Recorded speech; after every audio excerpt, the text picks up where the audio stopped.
If there is one thing you do before entering the Relove fashion competition, it is learn how to measure yourself properly. Good fit is what separates something that looks thrown together versus something you are so proud to wear. And when you're working with Preloved fabrics, every centimeter matters. Hi, I'm Miriam from So Sustainable, and I've been invited by Relove Fashion to share some of my upcycling and sustainable sewing tips. And today I'm going to show you how to take your measurements and read a pattern step by step. Here's the thing, better fit means less trial and error with your sewing and also less wasted fabric. So this is where accuracy helps save time, fabric, and stress. It's just great to know your measurements, not even for making new clothes, but for secondhand clothes that you need to adjust that will fit you perfectly. Okay, let's start measuring. You're going to need a soft measuring tape to begin. So for the bust, you're going to wrap the tape around the fullest part of your chest and make sure it's level all the way around.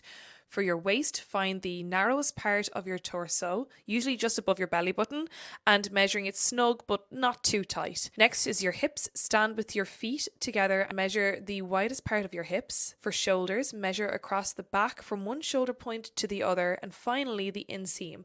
That's from your inner thigh down to your ankle. If you're doing this solo, stand in front of a mirror so you can check the tape is straight, and as you go, write down each number. These numbers are so important because they will help you decide what your size is. These body measurements work for everybody, regardless of body type or gender, and sewing is not just for girls, it's for anyone who wants to create something that fits and lasts. Let's look at the pattern. Whether you've bought a digital PDF version and printed it out, or you bought the paper one, they all have the same key features. And the first thing you'll see is the size chart. This is where you compare the bust, waist and hip measurements you just wrote down. Don't assume you'll be one size all the way through. It's completely normal to be one size on top and another on the bottom. The next thing we're talking about is ease, and this is like the extra space that's added into your measurements so that you can move and breathe comfortably in your clothes. For example, if a blouse had about 5 centimeters ease in it, it usually means your bust measurement plus that extra 5 centimeters in the finished size of the garment. And that's why two people who might have the same measurements might pick two different sizes depending on how fitted or loose they want the garment on them. Then there are the grain line arrows. So just make sure that you're laying down the pattern pieces based on those arrows. Notches are those tiny little triangles that you'll see along the edge of your pattern piece, and they're like jigsaw pieces, helping you connect one pattern piece to the next so that you sew it correctly as well. And always mark them on your fabric. Don't forget that part.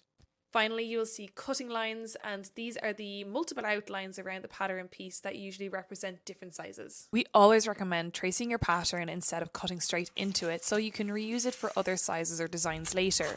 You can use baking parchment, reused packaging paper or cardboard, just anything you already have at home that's already slightly see-through. In your pattern packet, you'll also see cutting layouts, which will show where to place your fabrics correctly on the fabric. But when you're working with secondhand fabrics, that might be a bit more difficult because you might not have as big a piece because they normally base it off standard fabric rolls, but work with what you got. And just shift things around till it respects the grain line as much as possible. The beauty of Preloved fabrics is that they do come in all different shapes and sizes, and no two pieces are the same. You have curtains, bed sheets, and maybe an unpicked dress, and it might not fit your pattern, but you'll make it work. And that's what the beauty of the Relove fashion competition is about.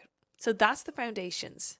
Measure yourself properly, pick your size pattern based on your numbers, and learn your pattern symbols. These steps alone will set you up for so much success in this competition. Let me know in the comments below which you find trickier. Is it taking your own measurements or learning how to read a pattern?